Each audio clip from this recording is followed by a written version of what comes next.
Bismillah, alhamdulillah, wassalatu wassalamu ala rasulillah Sayyidina wa maulana Muhammad bin Abdullah wa ala alihi wa sahbihi wa mawala. Asyhadu an la ilaha illallah wa asyhadu anna Muhammadan abduhu wa rasuluhu la nabiyya ba'da, amma ba'du. Rabbi israh li sadri wa yassir li amri wahlul 'uqdatam min lisani yafqahu qawli.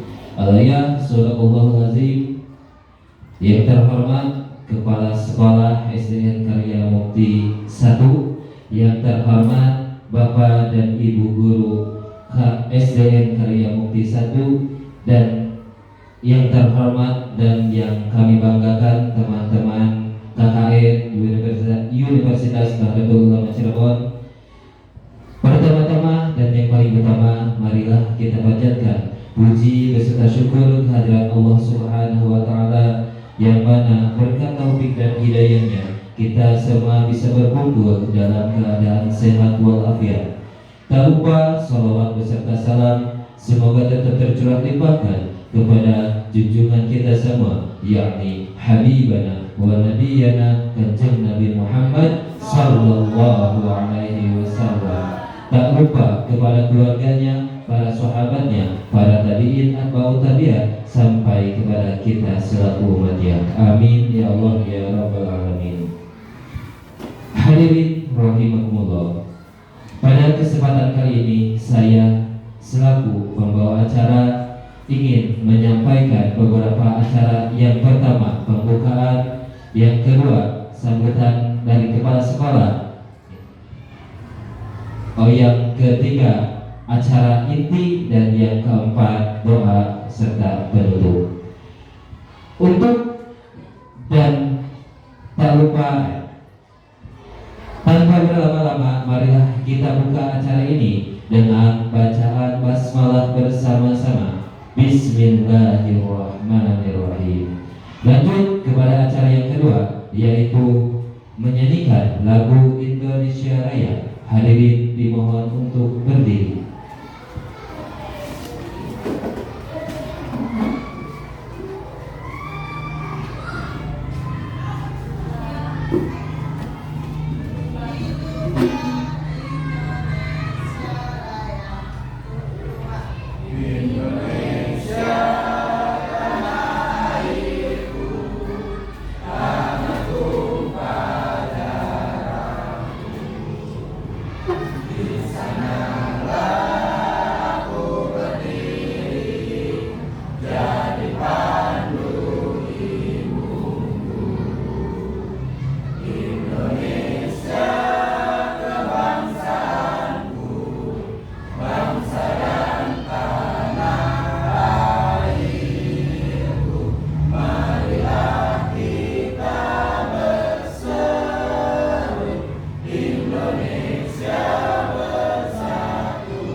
Dimohon untuk duduk kembali.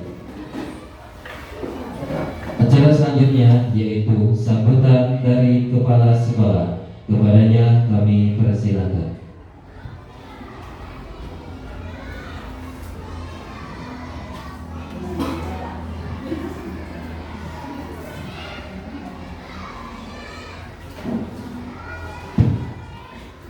Bismillahirrahmanirrahim.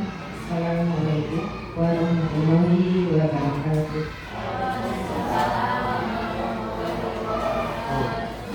Yang saya hormati Bapak dan Ibu Guru,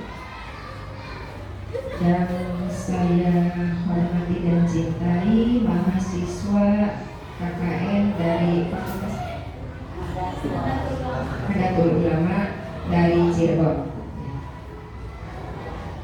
Pertama, puji syukur kita panjatkan kehadirat Allah Subhanahu wa Ta'ala atas rahmat dan karunia nikmat yang tak terhingga, sehingga pada hari ini, pagi ini, kita bisa berkumpul di ruangan yang segar ini, ya, di kelas 4 dengan keadaan sehat walafiat.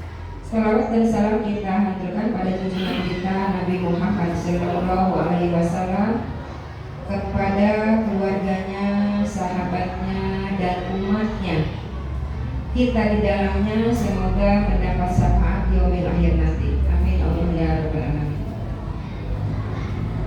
Yang pertama, saya mengucapkan selamat datang kepada mahasiswa untuk KKN di SDM Karyakti 1 ini selama 2 hari, ya.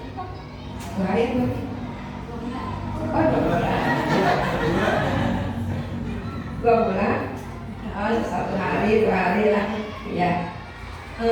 Mudah-mudahan selama praktek atau KKN di Karyakti 1 ini membawakan hasil atau dari anak yang lebih baik, dan membawakan kesananya, oh, di Karyakti itu ternyata KKN di Karyakti itu sangat senang dan bahagia dan bangga. Mudah-mudahan seperti itu nanti kalau kita pulang ke sana, ya, ke kampusnya lagi. Kemudian yang selanjutnya adalah seperti biasanya,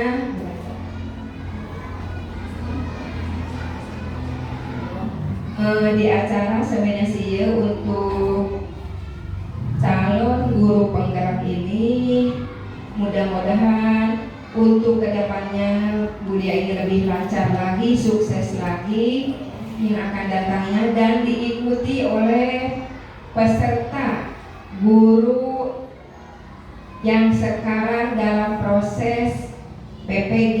Mudah-mudahan kedepannya mengikuti jejaknya Ibu Lia. Amin ya rabbal alamin. Mungkin hanya itu yang dapat saya sampaikan. Billahi taufiq wal hidayah. Wassalamualaikum warahmatullahi wabarakatuh.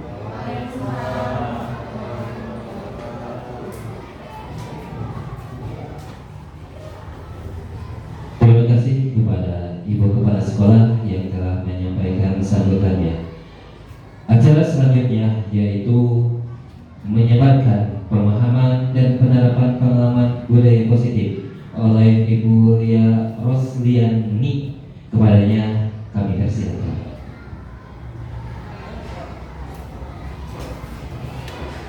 Baik, terima kasih kepada pembawa acara yang sudah bersiap, ya, untuk memaparkan materi tentang diseminasi menyebarkan pemahaman dan penerapan pengalaman budaya positif.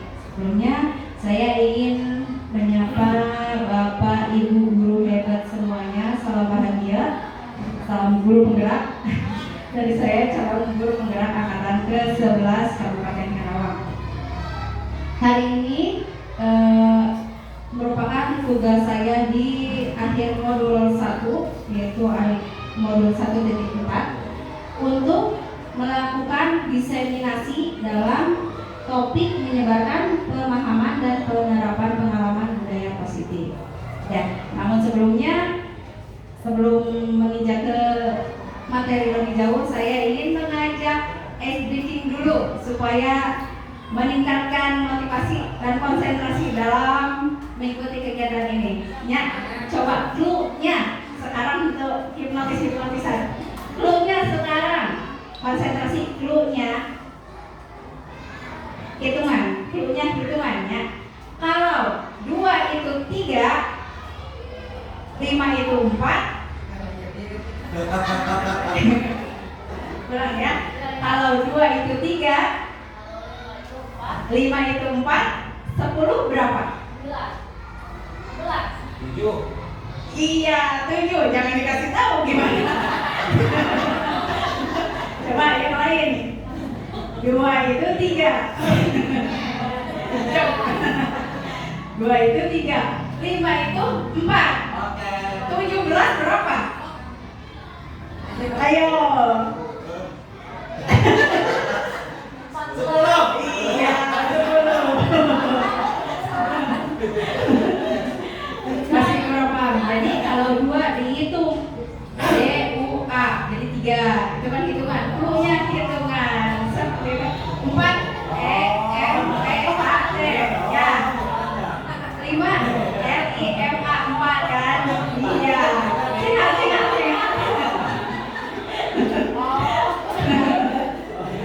Nah, kita mulai saja Bapak Ibu biar hebat ya semuanya.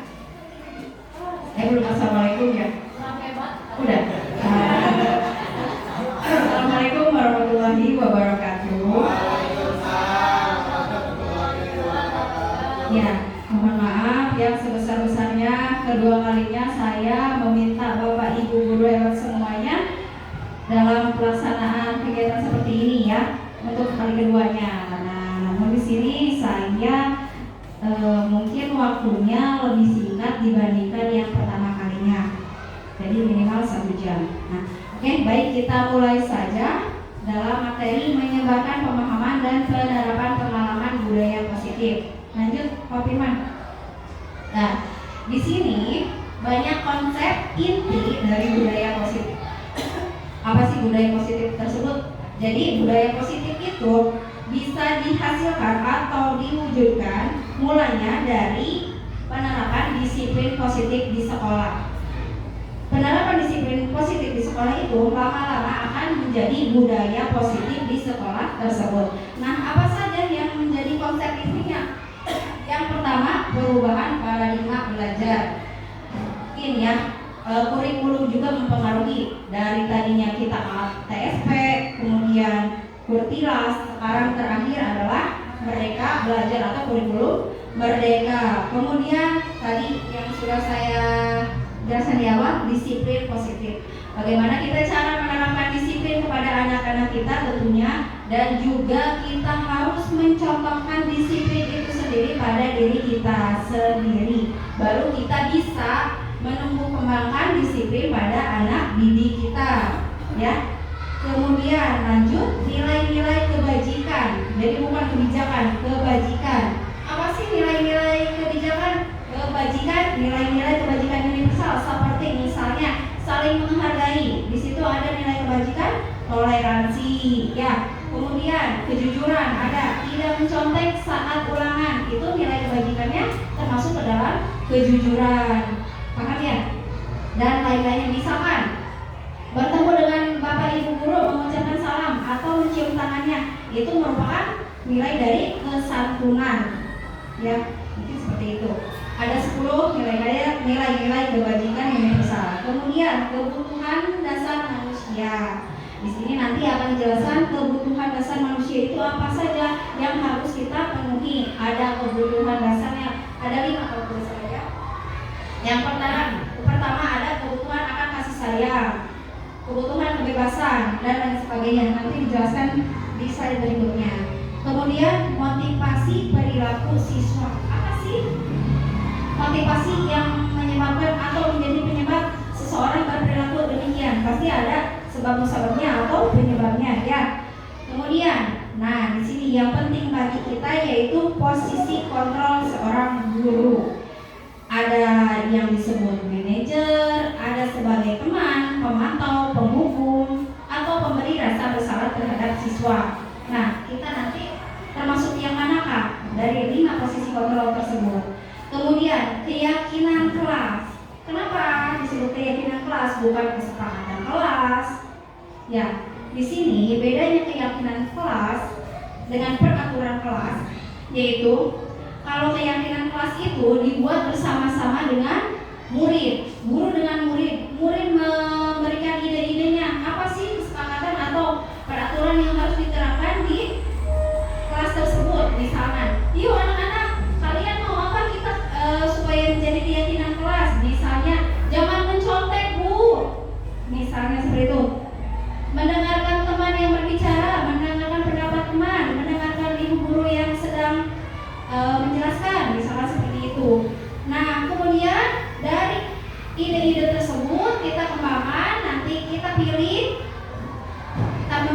dari ide-ide tersebut. Nah, baru masuklah sepakat tidak dengan ini. Nah, baru itu bisa jadi keyakinan kelas. Jadi kalau keyakinan kelas itu yang terlibat itu dua arah, antara guru dan juga siswanya.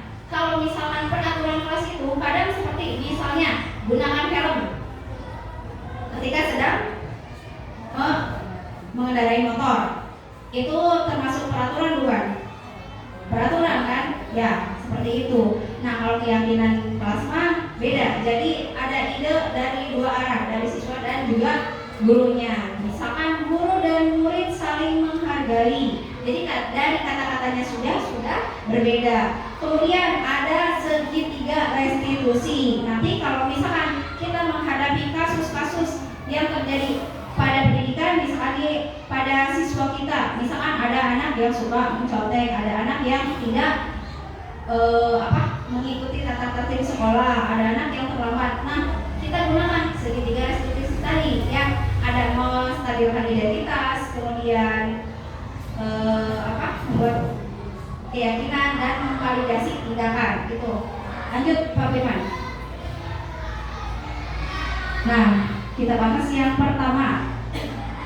Bisa dilihat, ini adalah profil pelajar Pancasila. Berarti kita menyamakan persepsi pada kurikulum Merdeka saat ini. Apa sih pembelajaran dengan paradigma baru? Yaitu proses pembelajaran yang dirancang berdasarkan prinsip pembelajaran berdiferensiasi, sehingga peserta didik belajar sesuai kebutuhannya berdasarkan tahap perkembangan sesuai tahap perkembangan psikologi modern untuk mewujudkan profil pelajar Pancasila. Di mana elemen profil pelajar Pancasila ini komponennya apa saja? Yang pertama, Bapak Ibu masih ingat? Beriman dan bertakwa. Coba dinyanyikan. Pelajar Pancasila beriman dan bertakwa pada Tuhan yang esa dan berakhlak mulia, berkebinekaan global, gotong royong mandiri, kreatif dan bernalar kritis. Alhamdulillah. Halo. Tepuk tangan buat kita semua. Nah, dalam kurikulum Merdeka kita akan menerapkan prinsip pembelajaran berdiferensiasi. Berdiferensiasi itu seperti apa? Misalnya kita melihat perbedaan pada anak didik. Anak didik di SD biasanya gaya belajarnya berbeda-beda. Ada yang suka dengan audio, visual, dan kinestetik. Mayoritas kinestetik tentunya ya. Jangan lihat kalau olahraga masuk resep antusias, tapi ada orang membaca atau mengisi soal tidak mau ya. Nah, itu merupakan kinestetik. Mungkin yang lebih dominan ke kinestetik. Lanjut, selanjutnya apa? Miskonsepsi tentang teori kontrol. Bisa diperhatikan gambarnya. Ya, di situ ada seorang guru yang seperti dia itu seolah menganggap siswanya itu sebagai sebuah boneka yang bisa ia atur sekehendak hatinya. Dalam kurikulum Merdeka seharusnya paradigma tersebut salah. Kita tahu bahwa seorang guru itu diibaratkan sebagai seorang petani, dan anak didik kita, siswa kita itu adalah benih-benih padi yang tidak mungkin kita tanam bisa tumbuh jagung. Begitupun sebaliknya, dari jagung tidak mungkin bisa menjadi padi. Nah, maka dari itu tempat pendidikan kita diumpamakan sebagai persemaian, dan anak didik kita adalah benih-benih yang harus kita pelihara, kita rawat menjadi apa? Tumbuh dan berkembang menjadi pokoknya itu lebut sama cikurang buahnya seur gitunya. Apa itu tugasnya guru? Jadi jangan sampai kita mau merubah dasar dari anak tersebut. Pada dasarnya apa? Misalkan anak itu sudah bandel, sudah nakal, ya jangan kita rubah bengokan sekaligus. Kalau kayu dibengokkan sekaligus akan patah. Kita harus bisa meluruskan, karena kita hanya menuntunnya, mendampinginya saja, ya, bukan untuk merubah karakter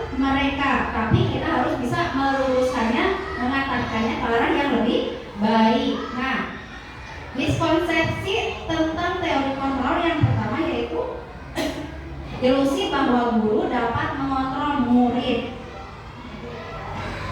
Murid yang 1, 2, 3 jumlahnya bisa kita kontrol. Tapi kalau misalnya seperti di kelas yang mungkin 1 muridnya banyak, ya perasaan tidak bisa terkontrol. Nah, dan ilusi tersebut adalah salah, bukan pengontrol murid kita itu. Ya, kemudian ilusi bahwa semua penguatan positif, efektif dan bermanfaat. Tidak ya. Kita misalnya, ini anak-anak, siapa yang seminggu ini tidak melanggar keyakinan kelas akan ibu berikan hadiah. Jadi anak-anak itu sebenarnya karena apa termotivasi melakukan hal seperti itu? Karena hadiahnya kali, rewardnya, atau memang dari keinginan sendiri? Nanti di situ ada berkaitan dengan motivasi intrinsik dan ekstrinsik ya. Nah, jadi pemberian penghargaan atau hadiah terhadap murid itu sebenarnya kurang tepat ya. Itu merupakan hanya kalau kesenangan semata lah, sehari tahun doang ya, tidak akan berjalan lama karena kedisiplinan itu harus datangnya dari diri sendiri anak tersebut, bukan karena reward atau bahkan misalkan kamu terlambat terus, ibu hukum ya, keliling lapangan 5 kali lari. Nah, jangan seperti itu. Kemudian ilusi bahwa kritik dan membuat rasa bersalah mampu menguatkan karakter siswa. Nih, kamu tahu tuh, kamu berulang kali seperti itu. Kamu berulang kali terlambat, tidak mengerjakan PR. Ibu mah kecewa dan sama kamu. Nah, itu termasuk kata-kata dari kontrol, teori kontrol atau posisi kontrol membuat rasa bersalah. Itu kurang tepat dilakukan seorang guru, ya, Bapak Ibu. Tapi terkadang kita suka emosi kan, kali menghadapi anak yang seperti itu. Kemudian ilusi bahwa orang dewasa berhak memaksa. Jadi kembali lagi, kita bukan untuk mengatur murid atau mengontrol murid, tapi kita hanya bertugas untuk menuntun murid ke arah yang lebih baik. Jadi kita umpamakan bahwa murid itu sebenarnya bukan kertas kosong. Jadi teori tabula rasa itu terpatahkan di sini bahwa anak kan berasal dari kertas kosong, katanya seperti kertas kosong kalau teori tabula rasa. Nah, sebenarnya murid itu adalah kertas buram yang sudah ada coretannya, dan fungsinya di sini kita harus mengubah coretan tersebut menjadi sesuatu yang indah seperti itu. Ya, lanjut. Mengubah paradigma stimulus respon ke pendekatan teori kontrol. Yang pertama yang harus kita lakukan yaitu realitas kebutuhan kita sama, realitas kebutuhan kita berbeda. Nah, jadi stimulus itu apa sih? Stimulus rangsangan ya. Ya, dan responnya apa? Jadi ada aksi, ada reaksi, seperti itu ya. Ada rangsangan dan juga ada reaksi dari yang merangsang tersebut. Bisa dilihat ya, realitas kebutuhan kita sama, tapi dalam teori kontrol realitas kebutuhan ternyata berbeda. Kemudian semua orang melihat hal yang sama, namun di teori kontrol adalah berbeda, jadi tidak sama. Anak itu harus seperti ini, jangan seperti itu ya. Harus A, B, C, tidak. Pandangan seseorang itu pasti berbeda-beda. Nah, itu adalah fungsinya dari teori kontrol. Nanti ada posisi kontrolnya. Lanjut, Pak. Ini sepertinya sudah jelas ya. Nah, sekarang kita akan menerapkan disiplin positif. Kalau untuk menerapkan berarti kita harus bisa mengenali apa sih disiplin tersebut, apa sih disiplin positif, bagaimana caranya. Nah, di sini disiplin berasal dari kata disiplina yang artinya belajar. Disiplin mengacu pada disiplin diri yang memiliki tanggung jawab terhadap apa yang dilakukannya berdasarkan nilai-nilai yang diyakininya. Jadi sekali lagi, penerapan disiplin ini tidak bisa kita paksakan, tetapi memang anak tersebut harus memiliki kesadaran yang ia yakini terhadap nilai nilai-nilai kebajikan tadi ya, seperti kesopanan atau kesantunan, kebersihan dan lain sebagainya. Kemudian disiplin positif merupakan salah satu cara penerapan disiplin yang bertujuan untuk menumbuhkan kesadaran serta memberdayakan peserta didik tanpa imbalan penghargaan. Nah, tadi sudah dikatakan ya bahwa memberikan imbalan kepada anak karena dia sudah berperilaku mungkin sesuai dengan harapan kita, itu adalah salah. Justru itu menjadikan ancaman ataupun hukuman ya bagi dia di kemudian hari. Kemudian sebagai pendidik, tujuan kita adalah menciptakan peserta didik yang memiliki disiplin diri sehingga mereka berperilaku mengacu kepada nilai-nilai kebajikan tadi. Nilai-nilai mana? Nilai-nilai kebajikan universal, ada 10 nilai-nilai kebajikan, dan memiliki motivasi intrinsik dalam perubahan perilaku ke arah yang lebih baik. Lanjut, Pak Firman. Di sini nilai-nilai kebajikan artinya nilai yang disepakati bersama lepas dari suku, bangsa, agama, bahasa maupun latar belakang. Contohnya yang pertama, beriman dan bertakwa kepada Tuhan yang Maha Esa dan berakhlak mulia, berkegiatan global, gotong royong, mandiri dan bernalar kritis. Lanjut, toleransi adalah rasa hormat, integritas, mandiri, menghargai, antusias, empati, keingintahuan, kreativitas, kerjasama, percaya diri dan juga komitmen. Kemudian selanjutnya dapat dipercaya, lurus hati, pendengar yang aktif. Maksudnya pendengar yang aktif, begitu orang lain bicara, kita aktif berbicara, bukan seperti itu. Maksudnya ketika orang lain ada yang berbicara, dia menjadi pendengar yang benar-benar mendengarkan pembicaraan orang yang berbicara tersebut. Kemudian tidak merendahkan orang lain dan memberikan yang terbaik dari diri. Jadi berpartisipasi aktif terhadap institusi atau organisasi. Selanjutnya, nah di sini ada kebutuhan dasar manusia. Artinya apa? Kebutuhan dasar manusia adalah segala sesuatu yang kita lakukan demi mencapai apa yang kita inginkan. Seluruh tindakan yang kita lakukan memiliki tujuan tertentu dan semua usaha terbaik yang kita lakukan adalah dalam rangka agar kebutuhan dasar kita terpenuhi dengan baik. Bisa dilihat di dalam gambar ada 5 kebutuhan dasar manusia. Yang pertama yaitu bertahan hidup, kemudian kasih sayang, ketiga kebebasan, keempat kesenangan, kelima penguasaan. Selanjutnya bagaimana dijabarkan di slide selanjutnya tentang yang termasuk kebutuhan dasar manusianya apa?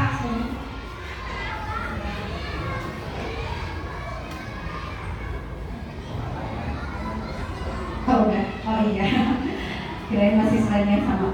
Ya, yang termasuk kebutuhan dasar bertahan hidup apa saja? Yang itu yang bisa membuat kita bertahan hidup apa? Seperti makanan, benar kan? Ya, kalau tidak makan kita tidak bisa bertahan hidup. Pakaian juga, masa kita tidak memakai pakaian ya. Kemudian tempat tinggal, sandang, pangan, papan, keamanan dan juga kesehatan. Yang kedua ada kebutuhan akan kasih sayang, di mana yang termasuk ke dalamnya yaitu rasa diterima, dipedulikan, berbagi, kerjasama, menjadi bagian dari sebuah kelompok. Jadi jangan diacuhkan, ya nanti orang tersebut akan berusaha untuk memenuhi kebutuhan dasar tersebut kalau diacuhkan. Kemudian yang ketiga yang termasuk dalam kebutuhan dasar kebebasan adalah mandiri, memiliki penilaian, mencoba hal baru, dan mampu mengendalikan arah dirinya. Keempat, kesenangan seperti bermain, hobi, antusiasme, tertawa, hiburan, dan hobi. Misalnya, ada anak sering coret-coret tembok. Termasuk mana kasus tersebut? Misalnya coret-coret tembok sekolah. Apakah dia melakukannya karena untuk memenuhi kebutuhan dasarnya yaitu kesenangan,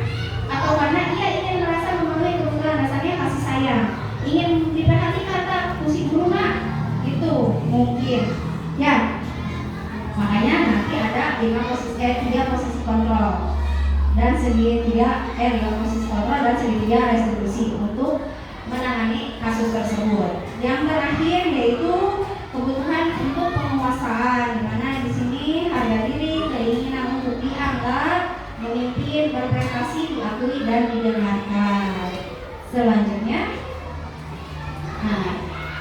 Selanjutnya motivasi perilaku manusia. Ada dua di sini. Motivasi ini dilakukan untuk menghindari hukuman atau ketidaknyamanan. Jadi kalau ada siswa bisa kata gagal dia, kira-kira motivasi apa yang ada pada dirinya sehingga dia melakukan hal tersebut. Yang pertama, mungkin ada faktor ekstrinsik. Wah, misalnya, boleh kena cina mau kasih hadiah permen ya setiap kali aku menjawab pertanyaan. Nah, mungkin ini untuk mendapatkan imbalan atau penghargaan dari orang lain. Aku mau menjawab karena ada hadiahnya, karena ada rewardnya, seperti itu. Kemudian yang kedua ada faktor intrinsik, menghargai diri sendiri dengan nilai-nilai yang mereka percayai, melakukan tindakan dengan kesadaran sendiri.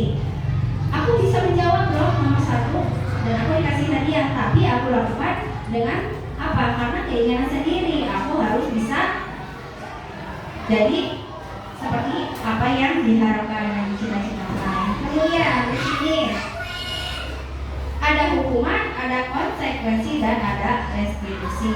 Nah, di sini kita bisa seperti merefleksikan diri sendiri. Kita termasuk ke dalam selama ini sudah melakukan apa sih pada anakku? Kalau misalkan ada pelanggaran-pelanggaran pada anak didik kita, apakah kita menghukum mereka atau mengkonsekuensikan atau merestitusi mereka? Ya, coba perbedaannya.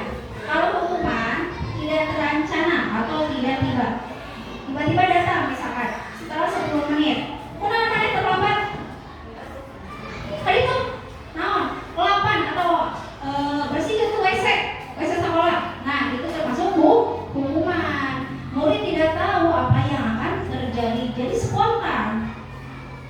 Stop, kamu tidak memperhatikan selama pembelajaran ibu. Hadiah ke depan, spot jam 100 kali misalnya, itu adalah hukuman. Kemudian tidak tahu karena apa muridnya, karena tidak dilibatkan. Kemudian bersifat satu arah, jadi kehendak dari guru tersebut, bukan kesepakatan antara guru dengan murid. Kemudian berupa hukuman fisik atau psikis. Ya, kunaon teu dieu kalimat eta sok aya mah dia bukan kalimat transitif misalkan umay. Satu buku penuh sampai istirahat. Nah, ya, itu termasuk hukuman. Ya, beda ya. Jadi kita bisa merefleksikan apa sih yang sudah selama ini kita lakukan, benar atau salah. Kemudian konsekuensi terencana atau disepakati bersama-sama. Tadi ada keyakinan kelas. Kalau misalkan anak pelanggar, apa sanksinya? Yuk kita bersama berembuk dengan muridnya. Murid tetap dibuat tidak nyaman, tetapi masih tidak nyaman. Kurang ikhlas budak teh karena dapat sanksi ya. Sikap guru akan selalu mengamati atau memonitor murid. Jadi kalau mereka tadi ciri yang harus yang guru kan seperti itu ya. Kemudian restitusi, proses menciptakan kondisi bagi murid untuk memperbaiki kesalahan. Seperti misalnya semua orang itu pernah berbuat salah loh, ibu juga terkadang pernah berbuat salah, tetapi kamu tahu kan ini salah. Nah, bagaimana solusinya? Kedepannya kamu mau menjadi seperti apa?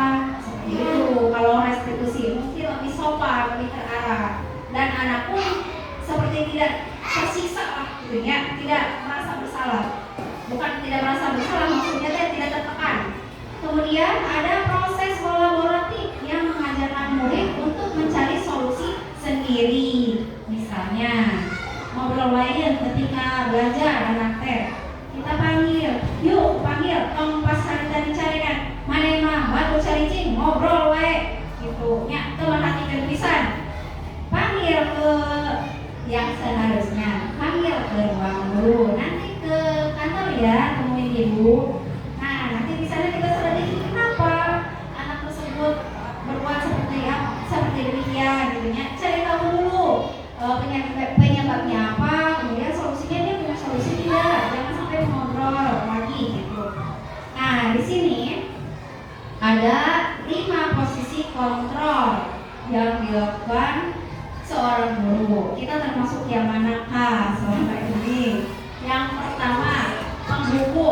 bisa dilihatnya gambarnya. Tapi kan kayak kuru-kuru kan, karena budak. Ya, sampai kurus kering tuh, tinggalin ya. Pak Firman tanya, lagi kemudian pemantau, kita penyirian udah weh, saya tamata. Deui, kos kitu deui, nya dipantau terus. Bentar ya. Mana orang kamu mana? Kita semua sepertinya. Kemudian yang ketiga, membuat rasa bersalah. Kamu tahu itu teh salah, dilakukan terus. Kira-kira sadar nggak sih?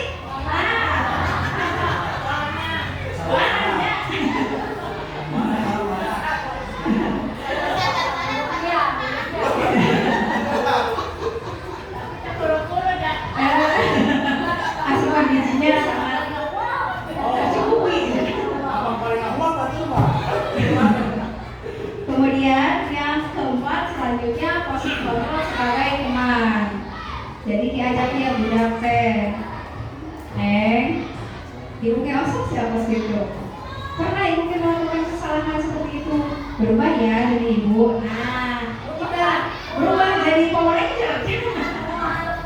Jangan, ya berubah menjadi lebih baik. Jadi kita harus menggunakan kata-kata yang lebih sopan. Neng, jam masih bagus, gelis. Seperti itu kalau di Sundanya. Kemudian ada yang menjadi manajer. Kita manajemen bisa menjadi manajer, mengatur, fungsinya mengatur, yang mengatur apa yang harus dilakukan murid. Seperti nanti ada segitiga restitusi selanjutnya, di mana di posisi kontrol sebagai manajer. Lanjut. Nah, contoh penerapan 5 posisi kontrol. Kasusnya satu aja. Murid itu tidak mengerjakan PR. Ibu bapak biasanya sok mana ya yang kalian lakukan? Penghukum. Lari sih 5 kali ini lapangan. Nah, ayo lagi tuh. Tahan sama situ. Beda kamu. Oh, hormatan tiang bendera. Cina, kayak bendera lagi dihormatan. Nah, itu adalah posisi kita, posisi guru sebagai penghukum. Kemudian membuat rasa bersalah.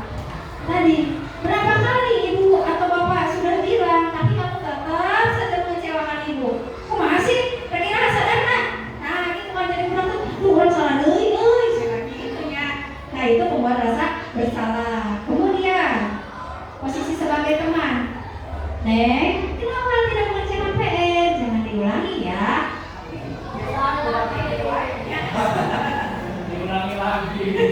Diulangi lagi. Kemudian memantau. Berapa kali kamu tidak mengerjakan PR? Nah, catatan ibu mah ke saya 100 kali nak, saya seminggu. Nah, yang terakhir posisi sebagai manajer. Hanya benar. Kalau posisi manajer itu kita mencari tahu penyebabnya apa. Anak tersebut tidak mengerjakan PR. Apakah dia harus keluar rumah selama semalaman, nginep di mana, ada perbuatan kedua atau apa? Misalnya, apa kamu tahu yang kamu lakukan itu salah? Ya, tahu Bu. Terus kira-kira bagaimana cara kamu memperbaikinya? Saya tidak akan mengulanginya lagi. Saya akan berusaha semaksimal mungkin mengerjakan PR tersebut, meminta bantuan pada orang tua dan lain sebagainya. Nah, jadi ada penyelesaian masalah dua arah. Jadi bukan dari guru saja. Yo, maneh teh, atuh ngomong ke orang tua maneh, minta di bantuan diajarkeun. Ka manana? Mama bapana? Jangan seperti itu, ya. Tanyakeun ka budakna, moal teuing mamana. Di arahnya gaya, iya. Facebookan, TikTokan, maek, gitu. Ya, lanjut.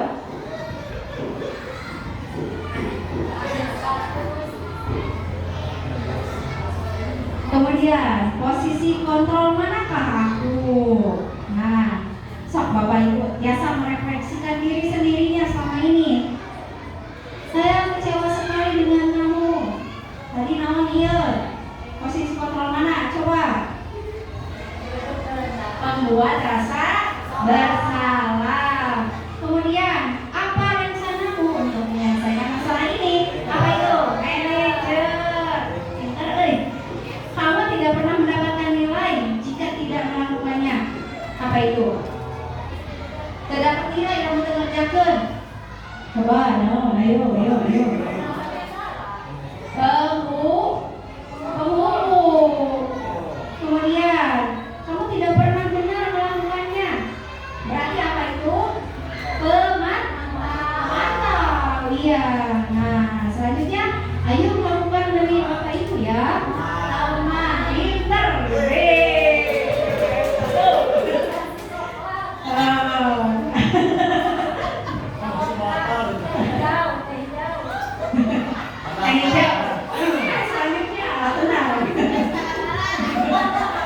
Kemudian keyakinan kelas, kita akan bahas keyakinan kelas selanjutnya. Mengapa keyakinan kelas? Mengapa bukan peraturan kelas? Alasannya, yuk lanjut Pak Firman. Jadi ini, kita harus tahu bahwa tadi yang telah saya katakan bahwa keyakinan kelas itu dibuat melalui proses dua arah antara kesepakatan dari guru dengan muridnya. Muridnya menyampaikan ide-idenya, kemudian gurunya dan murid memilih ide-ide tersebut untuk dijadikan keyakinan kelas. Seperti apa isinya cara pembuatan keyakinan kelas? Yang pertama, keyakinan kelas itu bersifat abstrak, tidak bisa dilihat, ya, tidak kasat mata lah intinya. Kemudian berupa pertanyaan universal, kemudian dibuat dalam pernyataan positif. Mau sama seperti ini, tidak mencontek ketika mengerjakan tugas. Kan itu masih negatif kalimatnya, ya, ada kata tidak mencontek ketika mengerjakan tugas. Kita ubah pernyataannya menjadi kalimat positif. Apa coba? Yuk. Boleh, tapi terlalu panjang. Coba. Yang nanti soalnya di sini aja ya. Sedikit saja agar mudah diingat. Ayo. Biasanya kalau orang yang masih bisa dari poster-poster itu kalau panjang tuh saya ingat nak. Kita buat yang ringkas-ringkas saja. Apa coba? Jujur dalam mengerjakan tugas. Udah, itu kodok kan? Nah, seperti itu, jujur. Kemudian tidak meledek teman. Jadi apa? Kalau bisa. Terus mendengar masih tidak boleh bermain-main di kelas. Apa coba?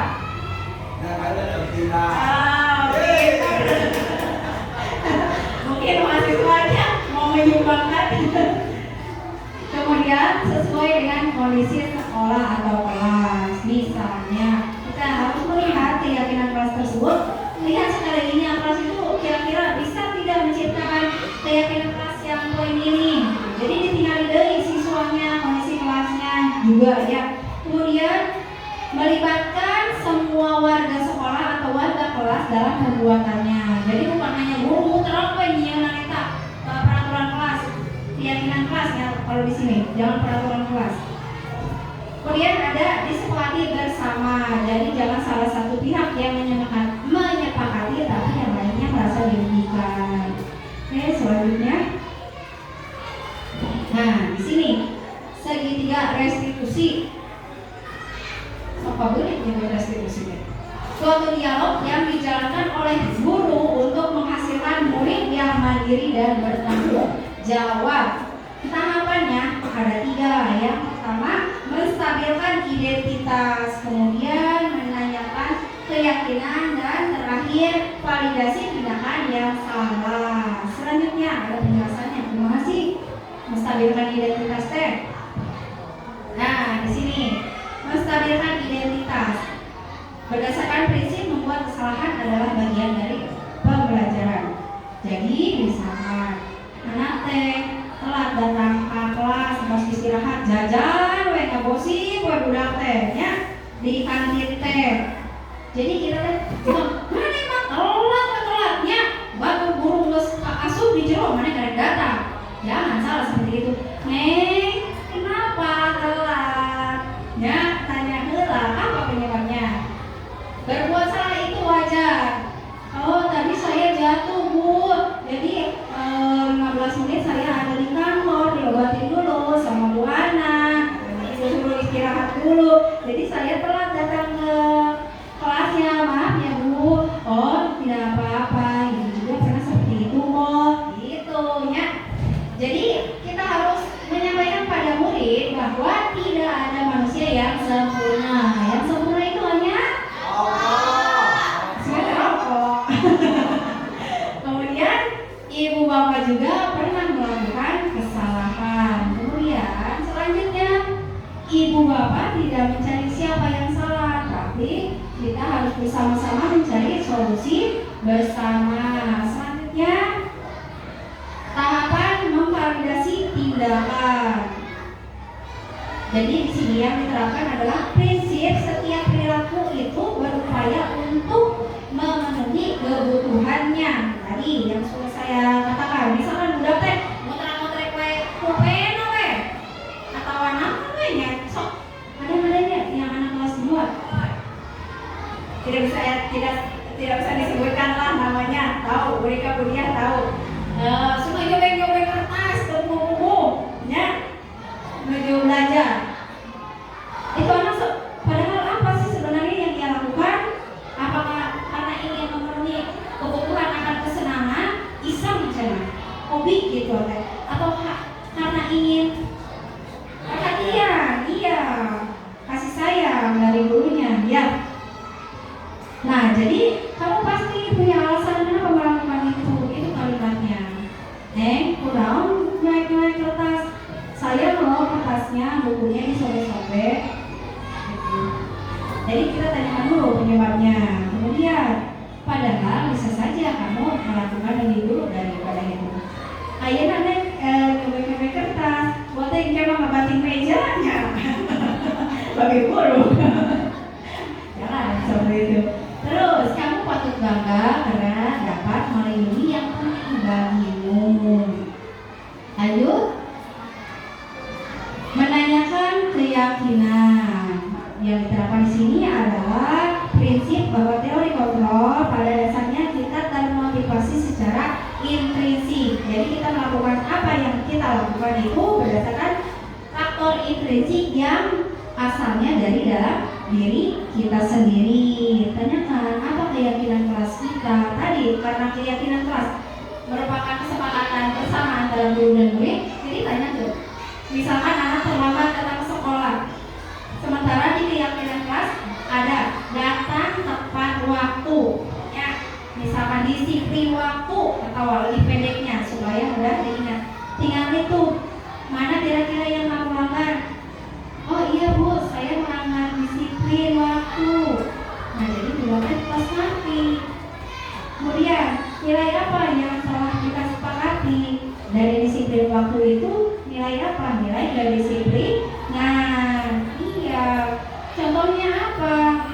Contohnya saya harus datang ke sekolah tepat waktu, tidak boleh terlambat. Nah solusinya apa?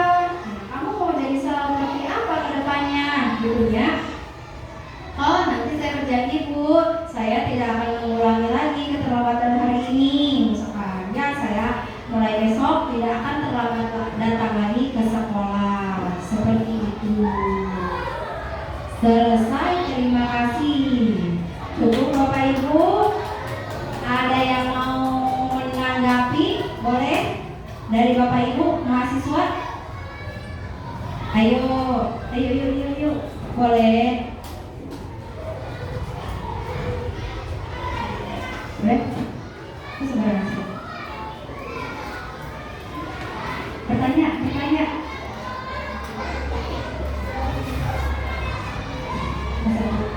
Oke, yuk. Mau bertanya? Hah? Bertanya, menanggapi, ayo. Coba. Misalkan, dari penjelasan tadi yang disampaikan Buya, ternyata saya ini selama ini sudah salah, misalkan. Oh, saya ini, ayo, yuk. Siapa yang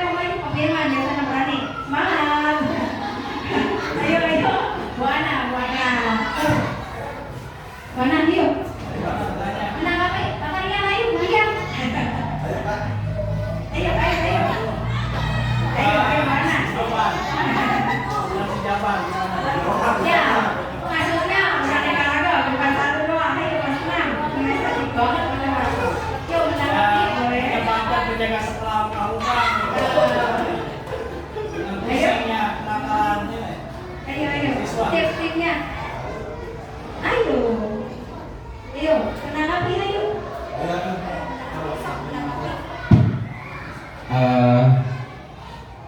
Berdiri duduk ya.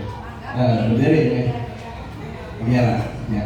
Jadi setelah tadi kita melihat materi yang disampaikan oleh Bulia, jadi ada satu pikiran gitu, satu pertanyaan dalam benak saya. Nggak mikir ya.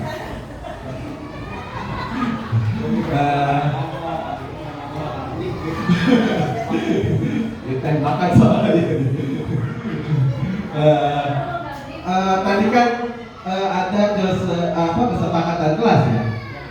Kesepakatan kelas, di dalam kesepakatan kelas yang sudah disampaikan tadi tidak ada hukuman dan tidak ada reward, betul Ibu? Nah, di dalam kesepakatan kelas yang saya jadi pertanyaan itu, bagaimana agar kesepakatan kelas itu bisa berjalan, sedangkan reward dan punishment itu harus ada dalam peraturan, ya. Misalnya contohnya anak terlambat 2 kali dari menanamkan dia, terus besoknya terlambat dari dari menanamkan dia, sementara kita tidak bisa untuk memberikan punishment. Nah, bagaimana caranya supaya kesepakatan kelas itu dapat berjalan dengan baik tanpa kita memberikan punishment atau reward gitu. Misalnya mengerjakan PR rajin, itu teman-teman mungkin jadi motivasinya turun. Teman-teman naon dari bere naon gitu, dari bere pensil aja gitu. Ya, itu bagaimana Bu agar kesepakatan kelas itu bisa berjalan selaras dengan kita tidak memberikan punishment ataupun reward gitu Bu. Terima kasih. Baik, terima kasih kepada Pak Firman yang telah memberikan pertanyaan. Ada yang mau menanggapi Bapak Ibu sekalian? Yuk menanggapi. Yuk, Pak Tarya. Jadi begini, keyakinan kelas, maksudnya jangan ada reward atau punishment itu yang berbentuk, kembali lagi tadi ada di slide apa ya, disebutkan punishment atau punishment tersebut berupa hukuman fisik atau psikis. Ya, misalnya bukan berarti kita tidak menerapkan sanksi, ada konsekuensi di situ. Jadi beda kalau di peraturan kelas yang misalkan melanggar jatuhnya ke dihukum, ya, karena bersifat satu arah. Tapi kalau di keyakinan kelas itu karena 2 arah, jadi itu jatuhnya ke konsekuensi. Paham ya? Jadi bukan berarti tidak ada reward atau punishment. Tapi hukumannya itu bukan bersifat fisik yang menyiksa. Makanya jangan dibuat peraturan kelas yang satu arah, tapi harus 2 arah kesepakatan antara guru dan murid. Nanti jatuhnya kalau misalnya anak melanggar keyakinan tersebut, berarti anak akan melakukan konsekuensi bersama yang telah disepakati bersama. Ya, bukan berarti tidak ada reward, bukan berarti tidak ada punishment. Artinya, nah kemudian rewardnya juga, reward kalau bisa boleh memberikan reward, cuman maksudnya ujianlah atau kata-kata yang abstrak atau perihal perilaku yang abstrak. Jangan, ku ibu diberi ku ibu diberi jadi udah asik kamari oke aku diberi hadiahnya coklat silver queen mana cenah gitunya mungkin pasti mau desa kaleng cenah ya, jadi udah ayo betul gara-gara itu. Padahal lama-lama kalau anak terpacu mengikuti atau melakukan apa yang berada pada keyakinan kelas tadi karena reward tersebut, anak akan lama-lama jenuh, bosan, sampai akhir wae teh kemudian kieu gara-gara naon urang karena ada faktor intrinsik yang memotivasi murid melakukan hal tersebut. Jangan karena ada reward tadi yang berupa materi barang yang nampak. Makanya keyakinan kelas itu harus bersifat abstrak. Ya, Jadi paham ya Pak Firman? Paham, Ibu. Iya, terima kasih. Ada lagi? Tidak ada. Oh, kenapa tuh? Mahasiswa, apa ini Pak? Ayo lah, ayo. Mungkin ada tambahan. Ya, tambahan benar. Tidak diizinkan bertanya. Bismillahirrahmanirrahim. Assalamualaikum warahmatullahi wabarakatuh. Mungkin perkenalan dulu ya. Nama saya Muhammad Zikri dari mahasiswa Universitas Nahdlatul Ulama Cirebon. Di sini mungkin sedikit keluar dari materi ya Bu ya. Saya ingin bertanya tentang satu hal. Kebetulan saya juga masih dari guru ya, tenaga pendidik, yaitu di Madrasah Ibtidaiyah, tepatnya di Kelari. Yang ingin saya tanyakan terkait tentang ada satu anak yang mungkin kurang dalam pengetahuannya dan dalam IQ-nya gitu. Jadi dia itu orangnya sering dibully Bu sama teman-temannya. Nah, pas saya kasih pelajaran, saya kasih materi, dia agak kurang gitu dalam mengingatnya dan dalam membaca dan dalam menulis pun dia agak kurang dalam segala hal. Nah, pas saya tanyakan kepada orangnya, kepada anak tersebut, kenapa kayak gitu? Apakah nggak diajarin sama orang tuanya atau sama guru sebelumnya? Nah, jawaban dia kata dia teh orang tuanya udah nggak ada gitu, udah broken home lah. Terus guru yang sebelumnya jarang ngasih pelajaran gitu ya Bu, jarang ngasih pelajaran. Terus guru sebelumnya juga agak kurang perhatian kepada dia. Nah, sedangkan saya mengajar di kelas tersebut memiliki strategi dan waktu sendiri gitu Bu. Jadi gimana cara memanage waktu saya dalam mengajar ketika ada murid yang seperti itu Bu. Ya.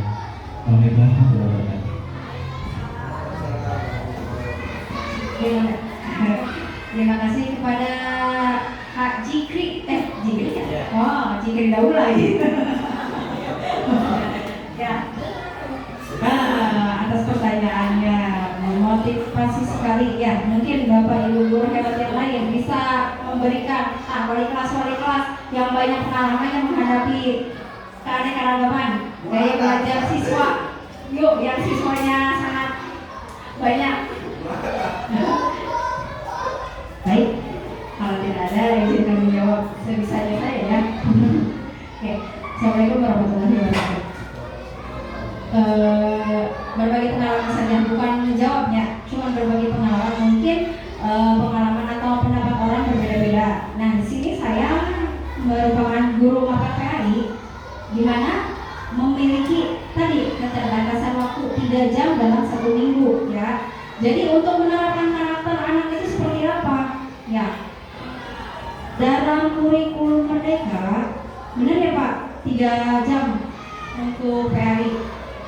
Bagaimana sih caranya? Yang pertama, kita lihat dulu sebelum pembelajaran kita lakukan asesmen diagnostik untuk mengetahui gaya belajar siswa. Maksudnya kemana? Ke audio kah? Ke visual kah?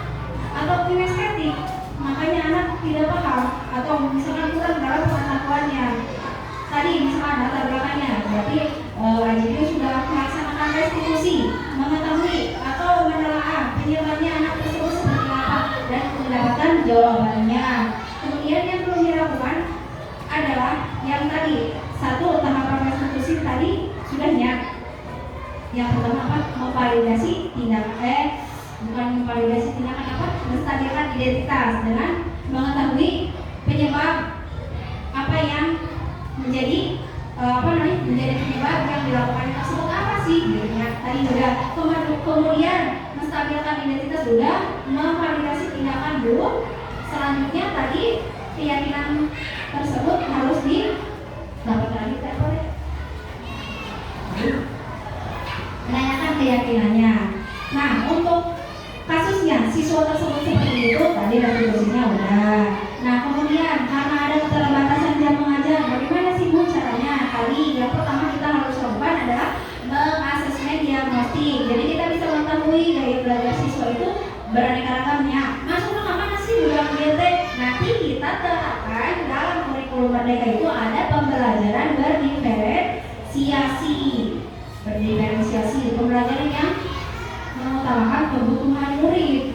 Jadi itu kurikulum dia kan ada nama merdeka mengajar. Jadi apa yang bisa kita lakukan untuk meningkatkan pengetahuan kepada anak yang tinggal di gaya belajarnya? Buat ibu udah kayak hayang video yang ditampilkan teh. Berarti itu dominan ke arah audio atau visual ya. Ayo orang ngambil PowerPoint weh.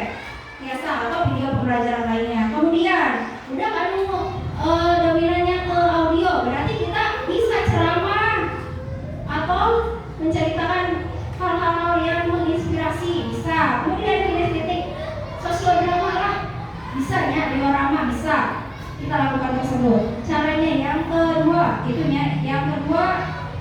kita adakan pendekatan personal terhadap murid tersebut. Jadi anak yang berkebutuhan seperti itu, maksudnya di sini bukan ABK ya, ada kebutuhan yang dia alami, kesulitan yang dia alami ketika pembelajaran, kita lakukan pendekatan personal terhadap anak tersebut.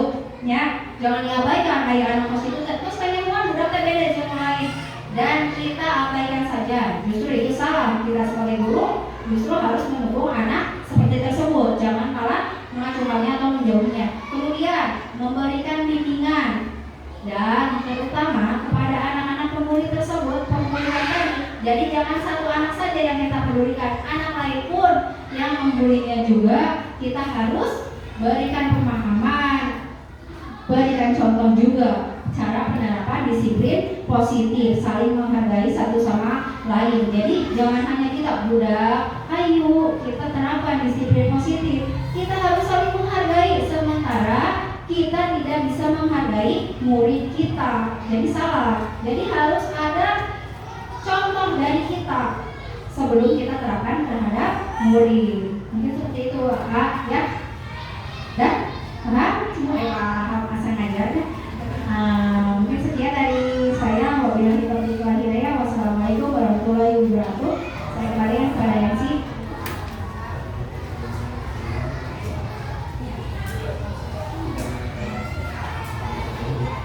Terima kasih kepada Ibu Lia yang telah menyampaikan materinya.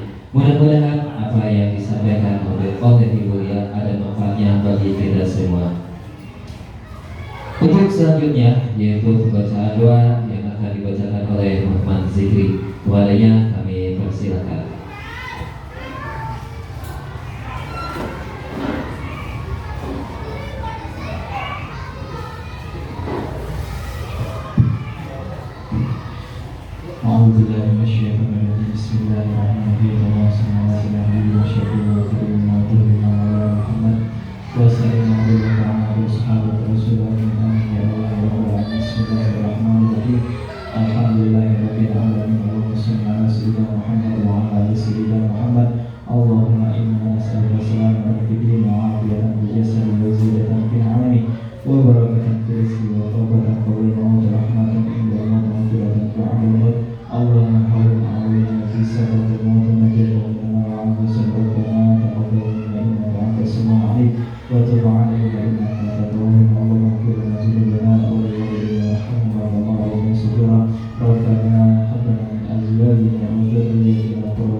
Alhamdulillah, acara dari awal sampai akhir telah selesai. Mudah-mudahan apa yang telah disampaikan ada manfaatnya bagi kita semua. Saya selaku pembawa acara mohon pamit, dan apabila ada ucap dan kata yang salah mohon dimaafkan. Wallahu muwaffiq ila aqwamit thoriq. Wassalamualaikum warahmatullahi wabarakatuh.